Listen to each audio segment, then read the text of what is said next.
జాతీయవాద జర్నలిజానికి అసలైన వేదిక నేషనలిస్ట్ హబ్ ని సబ్స్క్రైబ్ చేసుకోండి. నోటిఫికేషన్స్ కోసం బెల్ ఐకాన్ పై క్లిక్ చేయండి. Welcome to Conversations on Nationalist Hub. Our soldiers are the bulwark of our security. They are at our borders, they are at our seas, and of course in the air. They are everywhere. They protect us so that we can sleep peacefully in the night. The Indian civilians often have a kind of a different image of what an Indian soldier is, an armed forces soldier. I'm not just talking of the army, but other wings of it. There's a romance in the Air Force with the beautiful aircraft, jet aircraft. There is the Navy, which has a different feel and kind of it. And of course the armed forces, which is considered as the rough and tough part of the job. But quite often, in the middle of all this, we get to hear news somewhere in Kashmir or somewhere else in the northeast of a soldier being killed or a couple of them being martyred. Then we forget about it. That news dies a natural death after a couple of days. The loss is only felt by the family and the unit of that soldier who laid down his life. And that is why there's a special day to remember these martyred soldiers across the nation. And that is the Armed Forces Flag Day, which is marked actually on 7th of December every year from 1949 onwards. And to speak about this and more, we have with us Col Umesh Gogte, retired, with us in our studios. Welcome to the show, Colonel. Thank you. Thank you. It's always an honor to come to the Nationalist Hub, and more so when I have a conversation with you. Colonel, when we often hear, we see these kids standing by the roadside on the Armed Forces Special Day, or we see NCC cadets going to various offices and pinning this flag and of course getting a donation for that. People really don't understand what this is all about. Can you enumerate, can you tell us in detail about what is the Armed Forces Flag Day all about, and why does it need to be observed every year? Right. Way back, as you had correctly mentioned, 1949. So during that time, Sardar Baldev Singh Chokkar, he was the defense minister. He was the very first defense minister of our country. And before the independence, he had worked with Sardar Vallabhbhai Patel very closely. And having been a defense minister, the very first defense minister, he had faced a lot of challenges. The very first war of 1947-48. After that, the Junagadh got merged with our country, and also the Nizam's merger. Hyderabad state. Yes. Probably that brought him very close to the armed forces. And Sardar Baldev Singh, he decided to celebrate 7th of December as the Flag Day. And that is how it began. Every year this is celebrated because to show the solidarity towards the people in service who are martyred and the family of these people. There are various implications of this, and one of that is the fund collection, as you rightly said, that children, they stand at the crossroads, or NCC cadets, they stand, or even sometimes the police, so traffic police inspectors also collect this fund. Okay, the funds are distributed for various purposes. Number one is to implement the welfare scheme for those who are, for the families of those who are martyred in this operation. Secondly, those who get disabled, for them also this fund is distributed. Then for the welfare of serving soldiers and their families, and for the welfare of those who have retired and their families. Very recently, there was certain category of ex-servicemen who do not get pension. Even those people have got included in this. Okay.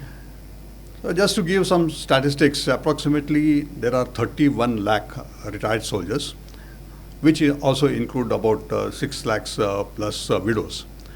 And more or less every year about 60,000 retired service personnel, they join in this.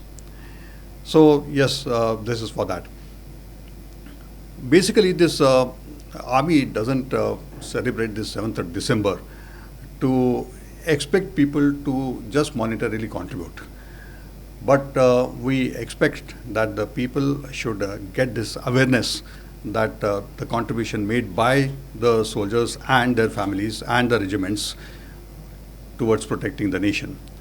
And to build that solidarity, we feel that all should stand together on at least one day, that is 7th of December. Because I think quite often there is a wide gap about understanding of what the armed forces life is all about in the eyes of a civilian and what actually happens.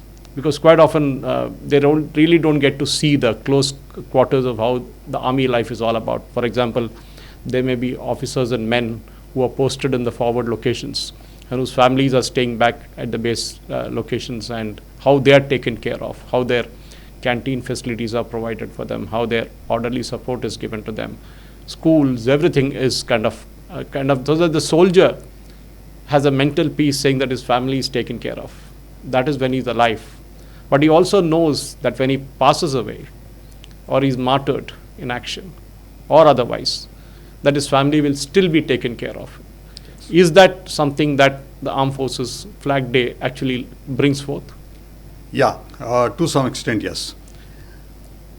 As you said that regarding the martyr, I personally feel that there are about 4 entities which play a very crucial role or in the contribution of the martyr. The very first is the regiment to which the soldier belongs, his commanding officer, of course the soldier himself, and his family. I'm not putting it in any sequence. As per me, all have the same priority. So to put it in some order, I would feel that how the commanding officer is responsible for the contribution, the supreme sacrifice made by the soldier. For this, I would like to quote few examples here and there. And particularly, most of the viewers must be knowing about the recent war, that is Kargil war. It is very interesting to know that how the Kargil war started. There was one shepherd whose name was Tashi Namgyal. He was actually looking for a lost yak, and he was moving closer towards the LOC. This shepherd was belonging to a village very close to Kargil. And as he was moving towards the LOC, at one point he saw people in strange clothes, and that too carrying weapons. And because he was from Kargil, he was knowing that Indian soldiers don't look like this, and Indian soldiers don't put on such kind of dress.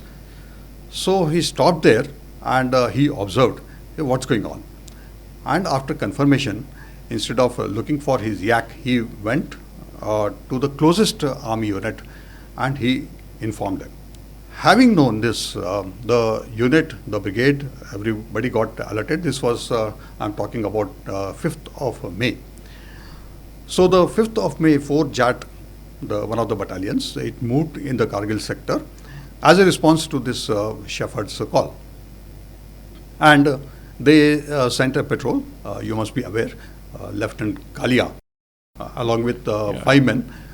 They were sent on a patrol to just ascertain what this shepherd is saying.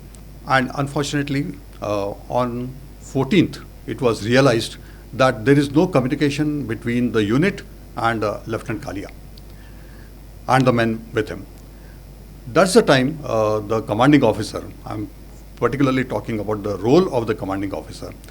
The role of the commanding officer is to take care of every man, every soldier in his unit, every officer in his unit. And when certain things like this happens, it really works on his mind that my unit officer and the men along with him are missing. I think a commanding officer quite often is like a father figure. Absolutely. In that particular, for the men under who he commands, actually, isn't it? Absolutely. In fact, since you said father figure, now recently even women have started commanding. You can. So I would make it more gender neutral. Yeah. So I would say the person who is commanding. Yes, the person who is commanding is a father figure. So having lost contact with Kalia, he alerted the second line, that is Lieutenant Bharadwaj. and he sent a bigger force, about 30 men with him. And where they had last had the conversation, they moved towards that particular location. And Bharadwaj, as he was approaching somewhere closer to that, lot of firing came from the other side. And at one point of time, it was impossible for Bharadwaj and his men to even move an inch ahead. That is the time this young officer, Lieutenant Bharadwaj, he decided that the patrolling party should not proceed forward and rather go back to the unit and inform what is the exact situation. But as you know, in the mountains, and particularly I'm talking about May, in May also it's quite a severe winter in Kargil sector, and there is no vegetation, so there is no place to hide. So you are exposed kind of. You are absolutely exposed, and all these Pakis who were sitting on top of the hill, they could have a pot shot at you. So he, as an officer, he is responsible for the men he has taken with him. So he said that since the firing is on, I will hold the front, I will pin them down, I will fire at the bunkers which are firing at us, and all you go back to the unit and tell the commanding officer the situation. So the 28 men, they started descending down, and on and off Bharadwaj was coming out and firing at the Pakis bunkers, and in the exchange of fire, he was also getting hit, but he definitely killed 10 of the Paki soldiers.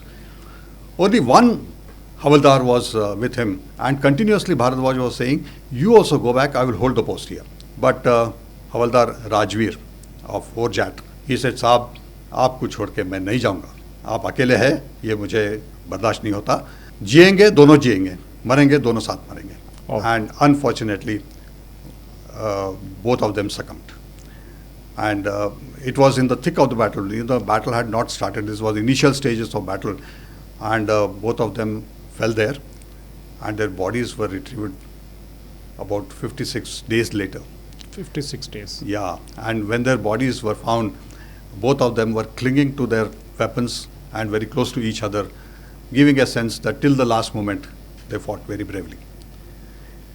So, on the view file, I want to show the general area of Kargil. Approximately 25 kilometers the Pakis had occupied. And they had penetrated into our territory for about 10 kilometers. So if you look at the map, on the left-hand side where they had penetrated stands the Mashko Valley, and toward the right stands Dras. And all the heights were occupied by Pakistanis. And it was overlooking the road going from Zozila Pass up to the Kargil. So all the movement they were able to watch of the Indian. So they could even see the trucks going past. Absolutely. And when you sit at a height, that obviously is a great advantage. Absolutely. Very correctly said that Pakistanis were at a great advantage. And in addition to that, what they had done, they had stocked their ammunition very well. They had stocked their food and clothing for all the weathers. And they had fortified their bunkers so well that even if there is RT shelling, they could survive inside these bunkers. So looking at the overall situation, anybody who is entrenched so firmly at the high altitude is, as you have very rightly said, is at a distinct advantage. And the Indian army were the attackers. I mean, ironically, we were attacking in our own territory, and Pakis were sitting very pretty at the higher grounds. When the commanding officer assessed the situation, he realized that for tackling one Pakistani soldier, we approximately require 10 soldiers to handle him. Because of the difference in height. Because of the difference in height. And you have to go from the bottom to the top.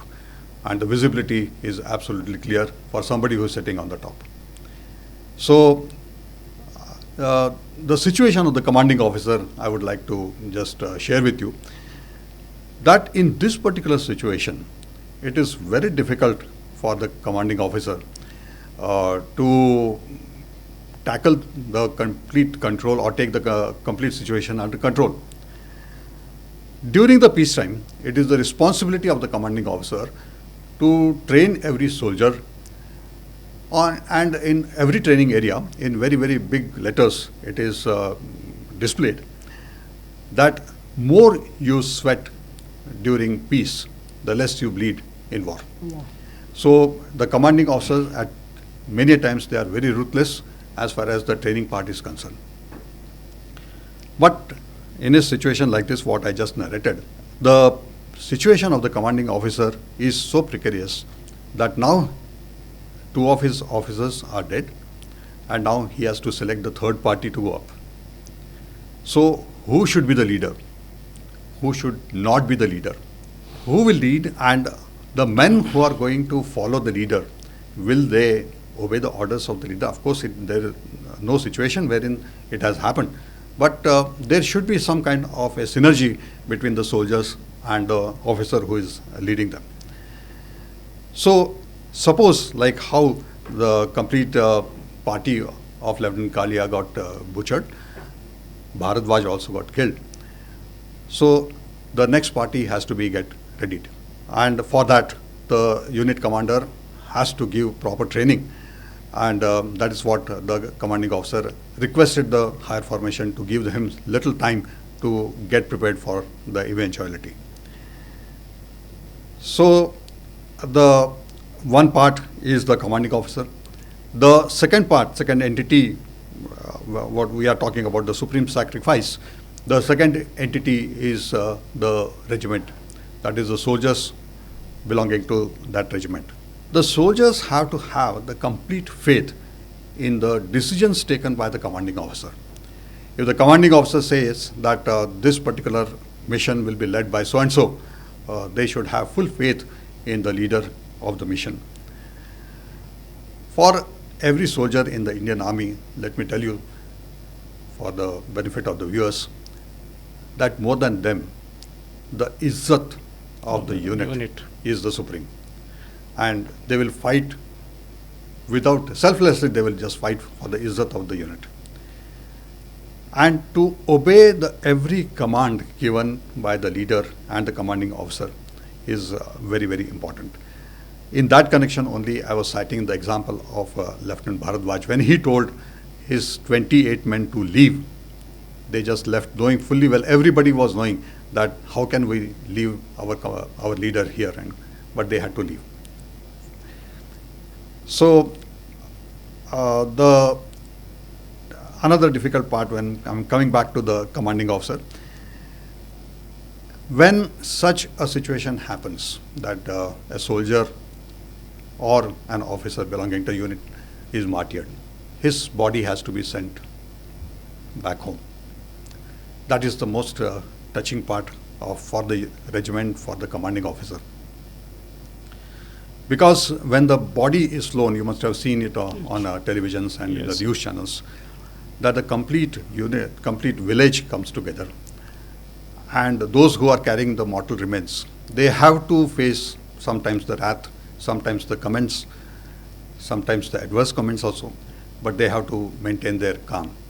And the most touching part is when either the commanding officer or the person to hand over the body, particularly generally we hand over the uniform last worn by the man, by the soldier, and also when we take the body to the village, we wrap it with the national flag.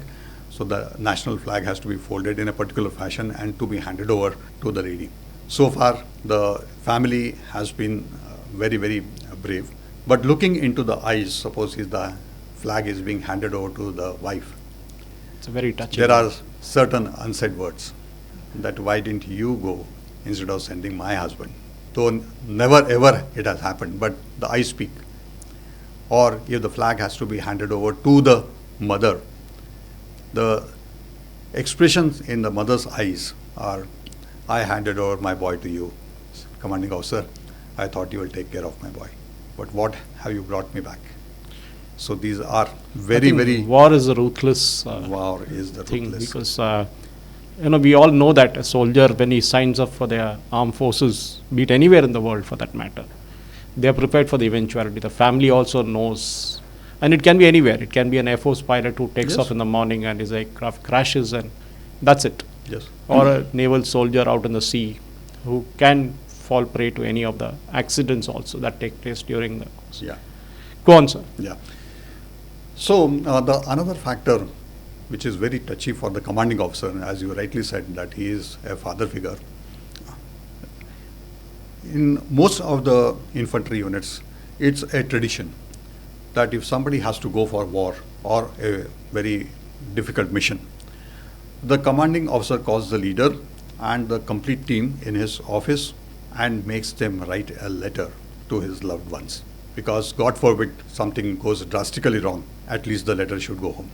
And as you know, in Kargil war, 527 officers and soldiers did not return home, but their letters brought their feeling home for their families. Colonel, one thing that I want to ask you in this context is, we saw in Kargil and later in other operations, Jammu Kashmir, there were colonels who died. How did, usually it doesn't happen, isn't it?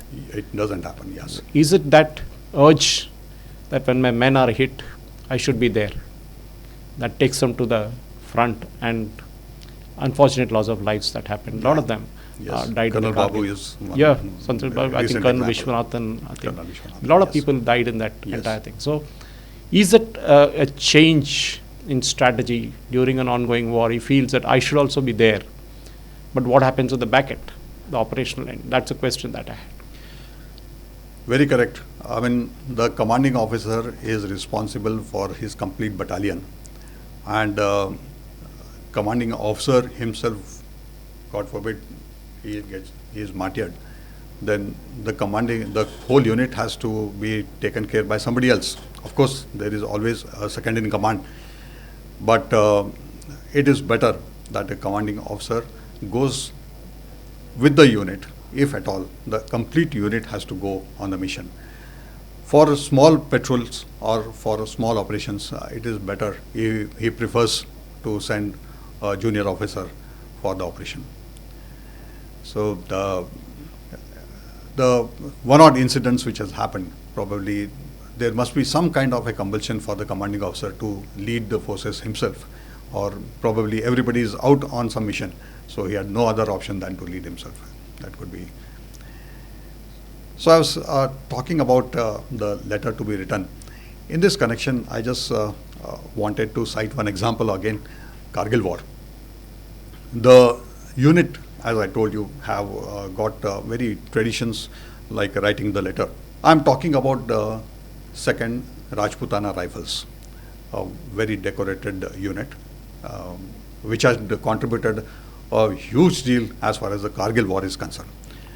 So the 2nd Rajput was given a task, and 2nd Rajput, the CO, decided to send Captain Nebu Kengurse. Captain Nebu Kengurse, he is from Nagaland, and that's why the name is little different. And Captain Nebu was told by the CO that as I will be showing on the viewpoint, Kargil war, Suresh, is the last war where the Jawans and officers must have written letters by hand. Nowadays the technology has changed.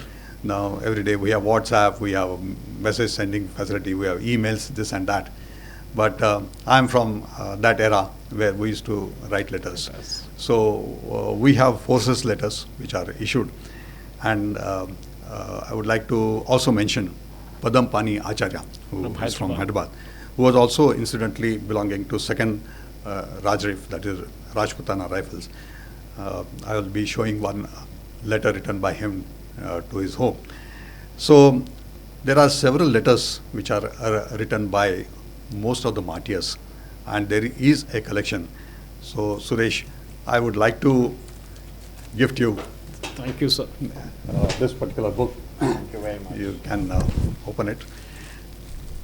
And it's a sort of a collection of letters written by most of the soldiers before they went on the operation, including the martyrs like Vikram Batra, Kadam Acharya, then other soldiers.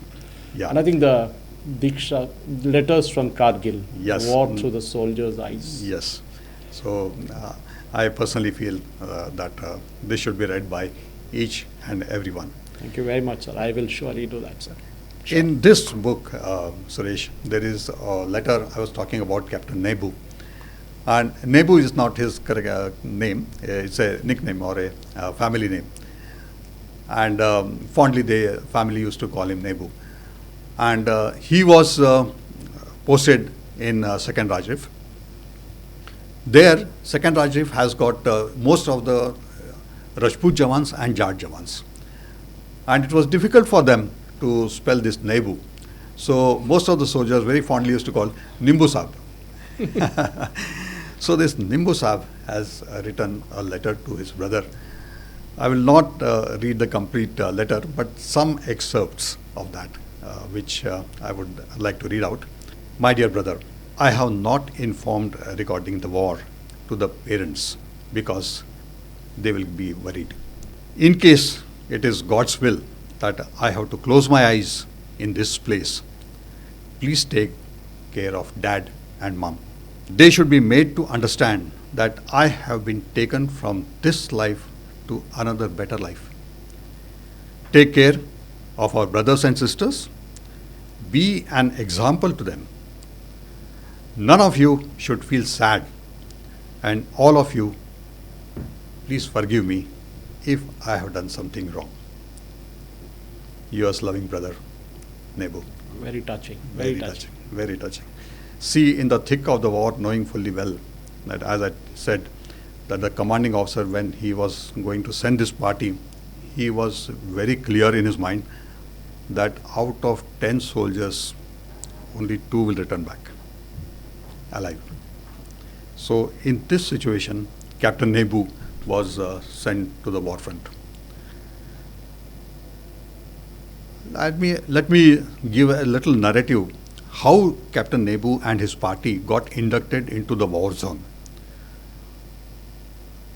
They were to replace 18 grenadiers, one of the infantry unit, who fought very bravely during the initial phase, which was the toughest phase of the complete Kargil war, because they were the first one to advance into the hell created by Pakistan. I would definitely say it's a hell because it was like hell. And from 22nd May to 13th June, this unit, that is 18 grenadiers I'm talking about, fought very bravely. And they were trying to get the route up to the Tololing area. And in the bargain, the unit suffered heavy casualties. 66 men either martyred or wounded, gravely wounded, which included 2 officers, 2 JCOs, and 21 soldiers martyred. So this was the situation which Captain Nebu was to handle. Relieve 18 grenadiers and replace 18 grenadiers with his kind of a team. Captain Nebu was a Ghatak platoon commander. Let me tell about Ghatak. Ghatak is something like the commando in a unit. So that's the reason why this particular team was selected. And on 28th of June, there is a place called as Black Rock. It was a icy height in the Dras sector. There were about 7 Pakistani bunkers which they had to neutralize, because had they not done, the advance was impossible. And this was the task given to Captain Nebu and his team. So when he advanced with his team, and when he was very close to the first bunker, as a leader, he was leading from the front, a grenade was lobbed at him and he was injured. But he did not lose his calm, and he kept on fighting without even expressing that he is wounded. And he blasted that particular bunker. Let me tell you about, along with the personal weapons, the unit, that is this party, was also carried one rocket launcher. Suresh, taking rocket launcher which is about 8 to 10 feet and very heavy, they had to go up the hill with this almost 200 plus kgs of weight along with the ammunition. So he decided to blast that bunker with the rocket launcher, which he successfully did. And bunkers after bunkers, he was clearing them. And finally, the end objective was there was a machine gun which was at the highest position, which they wanted to neutralize, because that machine gun has a very long range and that machine gun had to be silenced. So when the complete party, they came very close to this bunker where there was machine gun, there was almost a vertical wall. And I will like to show in the view foil how that vertical wall would look in Kargil sector. People will appreciate, the viewers will definitely appreciate.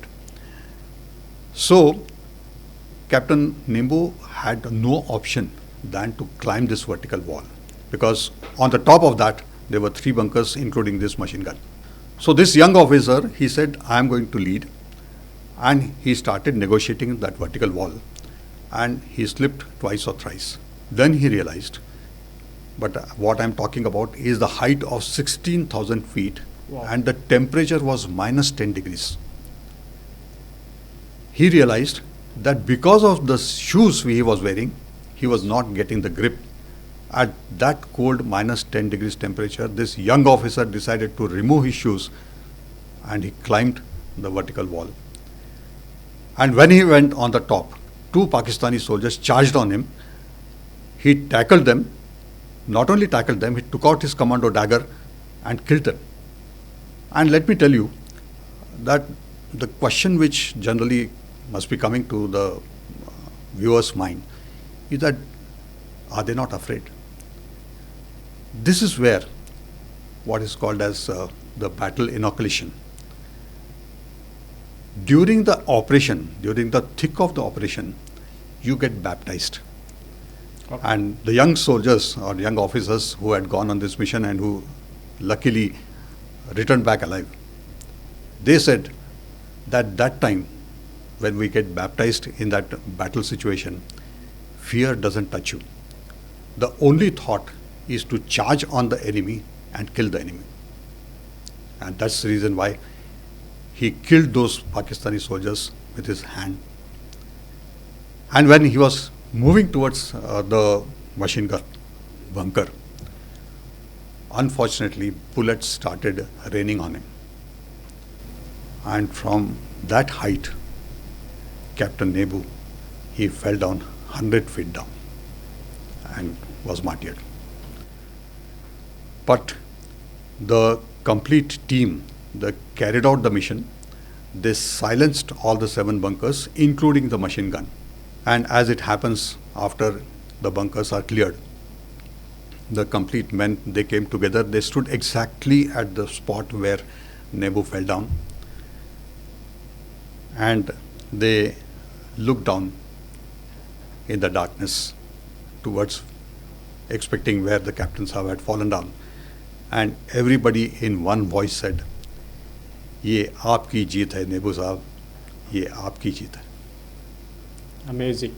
Amazing. Amazing. And Suresh, this particular Kargil war, it was fought with bayonets, bare hand and bravery. But when it comes to Captain Kengurse, I would say he added the 4th dimension. He fought this war with bayonet, bare hand, bare feet, and with bravery.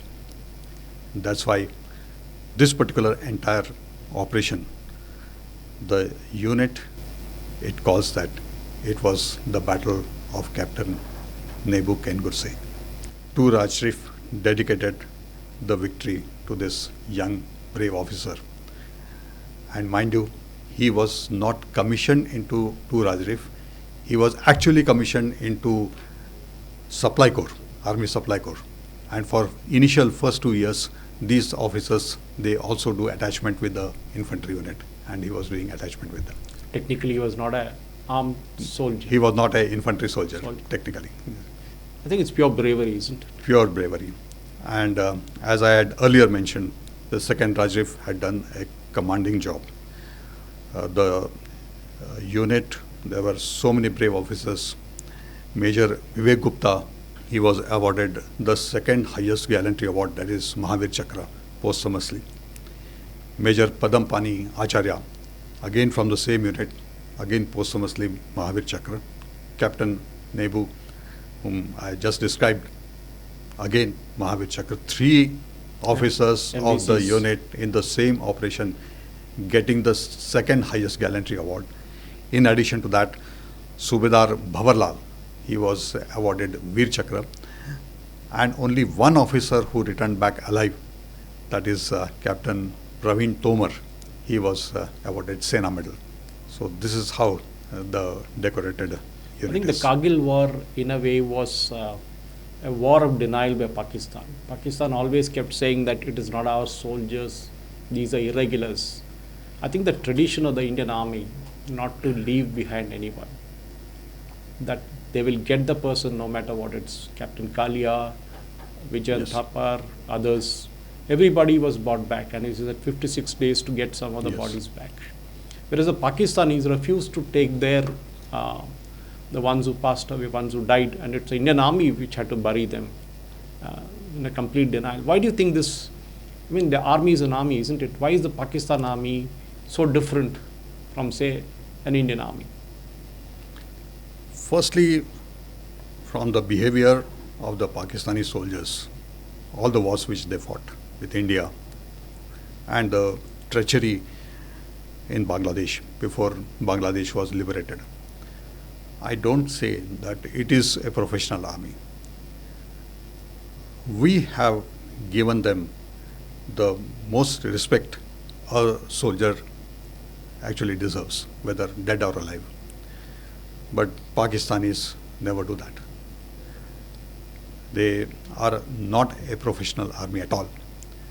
We have given, when they refuse to take their men back, and we are very clearly knowing that they are not civilians, they are not terrorists, they are regular army jawans, because every army jawan, whether Indian or Pakistani, he carries a badge in his pocket.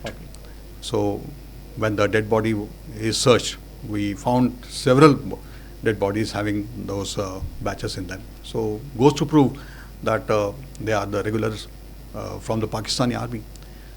And they refuse to take their own army men. Since you asked this question, I would like to cite one of my icon, that is Field Marshal Manik Shah. His movie is coming up. Movie is coming up. When 93,000 soldiers, POWs. yes, were POWs, Manik Shah personally visited whether they are taken care correctly or not. So there is the leader of the Jawans is called Subedar Major. Like the commanding officer is a unit commanding, but the most senior most is called as Subedar Major. So Field Marshal Manik Shah met him. He saab, sab theek hai. That Pakistani Subedar Major said, कि साहब अब मुझे मालूम हुआ कि क्यों पाकिस्तान हारा और क्यों आप लोग जीते. आप एक फील्ड मार्शल है, आप एक फील्ड मार्शल है, आप एक सूबेदार मेजर को पूछे कि साहब सब कुछ ठीक ठाक है. हमारे अफसर तो पूछते तक नहीं साहब हमारे को. आप हमको पूछ रहे कि क्या मच्छरदानी में सो रहे हो, क्या खाना मिल रहा है, क्या आपके बेड में खटमल तो नहीं है, कि साहब आपके जवान ज़मीन पे सो रहे और हमको चारपाई दी है. And just one more incident if the time permits. No problem. Carry on, sir.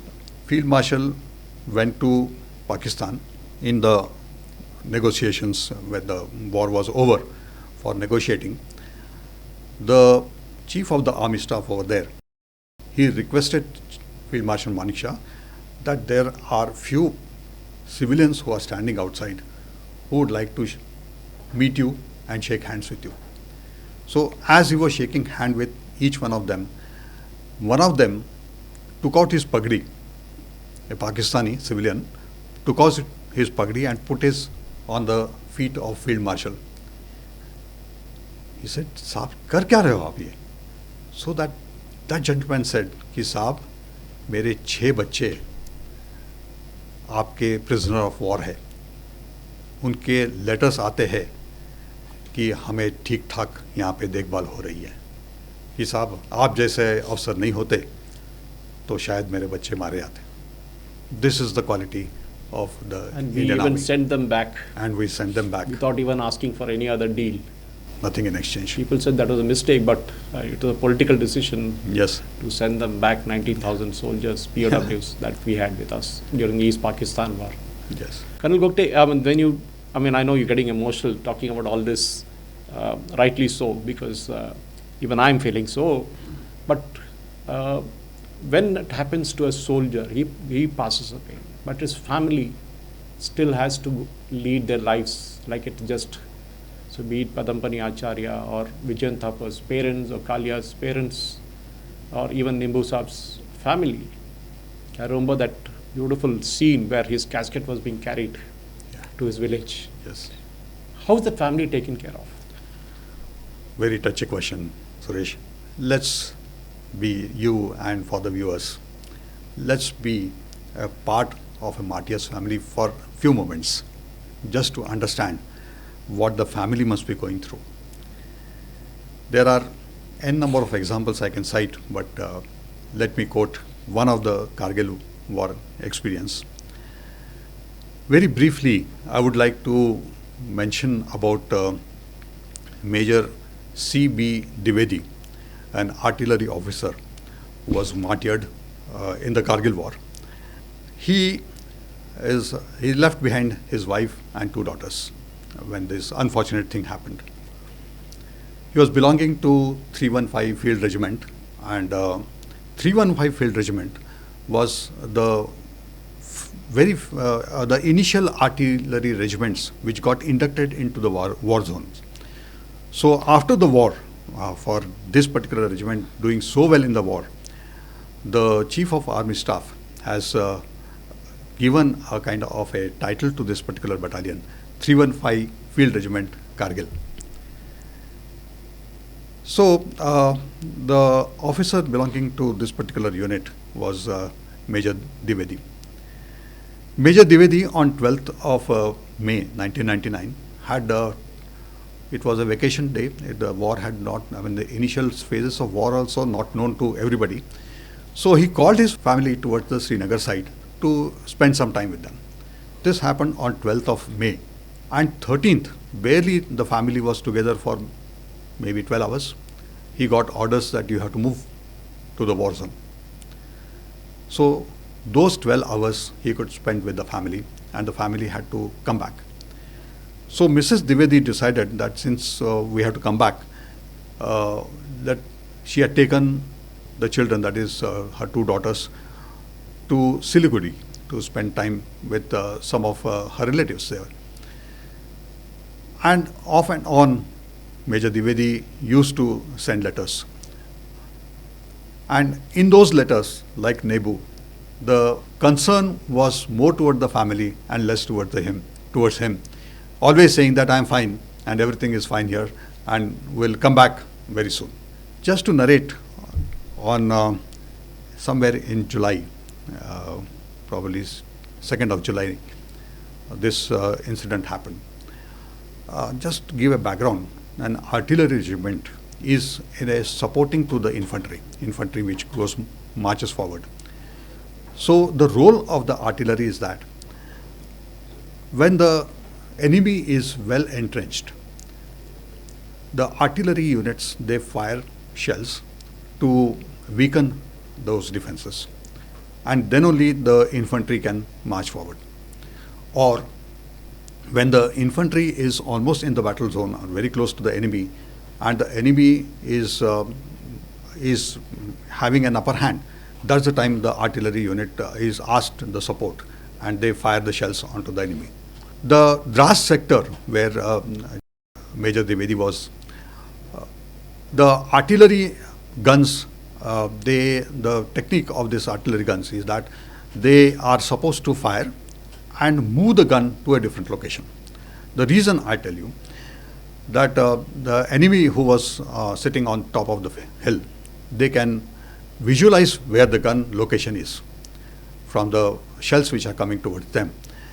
And once the location is decided, they can counterfire their artillery and take your guns. They get the coordinates. They get the coordinates. So for a layman, just when you say infantry and artillery, the Bofors gun would be a good example. Absolutely. To give. I know that's one of them, but there are a lot of other pieces of in artillery that are fired. Yes. But carry on. Yeah. So Major Dwivedi was supporting 2 infantry units who were actually in the thick of the battle, and they required the artillery support very badly because the enemy was taking them hands down. 18 grenadiers and 8 Sikh, they were the 2 units Major Dwivedi was supporting. And he was continuously firing at them, knowing fully well that the Pakis will identify his location and his gun also will get targeted. But when he was in the radio communication, he was coming to know that the unit required his help. There were only 2 options with him. One, to fire, wait for a long time, and then fire again. Or to move the guns to a different location. But he was not having that much time because he wanted to save every soldier of this 18 grenadiers and 8 Sikh. So he decided the difficult option, not to stop, but continuously fire, even at the risk that his gun will get identified. And unfortunately, the same thing happened. A shell fell very close to him, and he was very grievously wounded. But in that situation also, he kept on giving orders for his men to keep firing. And ultimately, the unfortunate happened. And during this time, the complete family, Mrs. Dwivedi and 2 daughters, they were in Siliguri. And when they returned back, on the day when his body was to be flown back, they were not aware of that. They were regularly getting letters from Major Dwivedi and hoping against the hell that he is alive and he is hearty. When they reached New Delhi from Siliguri, Mrs. Dwivedi's brother, who was also in the army that time, he came to receive them. He took them home and he disclosed the sad news. And it really touches me. The family was given a special aircraft to take the mortal remains of Major Dwivedi from Delhi to Patna because they were belonging to Patna.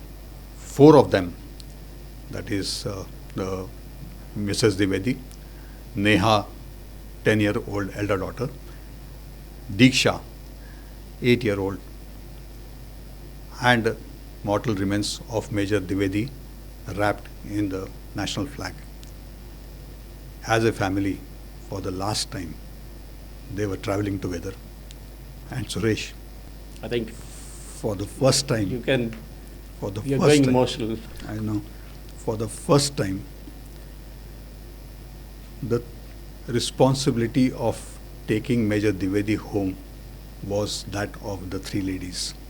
So that is how the family's contribution. In fact, the book which you gave me has a name on it. Yes. Diksha Dwivedi, That's the daughter. younger daughter. Younger daughter. Yeah. She's grown up now. She has compiled. There are a lot many letters, including the letter written by Major Padampani Acharya and Captain Nebu also. Viewers, those of you who are watching this program on the 7th of December would have taken the Armed Forces Flag Day as just another day. But hearing these stories that are coming in from Colonel Gogte, we feel and we should have a responsibility towards the families of these brave men and women. Of course, their pensions are there, their salaries will be paid till the last day they retire. All those things will be taken care of. But there's something beyond it.